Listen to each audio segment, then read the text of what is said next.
আমরা সবসময় জনগণের পক্ষে কথা বলেছি, জনগণের পক্ষে ছিলাম। একটা বৈষম্যহীন সরকার ক্ষমতার বিকেন্দ্রীকরণের জন্য এরশাদ উপজেলা পরিষদ করেছিল। ৭১-এর চেতনাকে আমরা ধারণ করি, লালন করি। এই বুদ্ধিজীবী কবরস্থান, এখানেও এই স্মৃতিসৌধে এরশাদ স্যারের নিজস্ব অবদান আছে। আমরা মনে করি ৭১-এর চেতনাকে নিয়েই ভবিষ্যৎ বাংলাদেশ গড়তে হবে। ৭১-কে বাদ দিয়ে কোনো বাংলাদেশ গঠিত হবে না। জাতীয় পার্টি মুক্তিযুদ্ধের সপক্ষের একটি শক্তি। বৈষম্যহীন সরকার, বৈষম্যহীন দেশ, বৈষম্যহীন রাষ্ট্র, বৈষম্যহীন সমাজ গড়ার জন্য ৭১ সালে যে যুদ্ধ হয়েছিল, যে বিপ্লব হয়েছিল, তারই ধারাবাহিকতা এখনও আছে। আমরা সেই ধারাবাহিকতায় বৈষম্যহীন সরকার বাংলাদেশে গড়তে চাই। বাংলাদেশের স্বাধীনতা, সার্বভৌমত্ব অক্ষুণ্ণ থাকবে, বৈষম্যহীন সমাজে সবাই মুক্তভাবে থাকবে, এই লক্ষ্যে জাতীয় পার্টি কাজ করবে।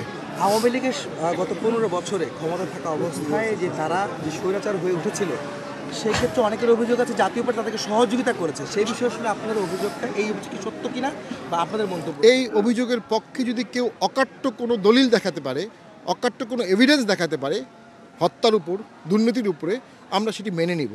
কিন্তু শুধু পলিটিক্যাল দোষারোপ করা হলে, শুধুমাত্র ভোটে অংশগ্রহণ করার জন্য এই অভিযোগ দিলে আমরা কষ্ট পাবো, কারণ অন্য সকল দলও ভোটে অংশগ্রহণ করেছে।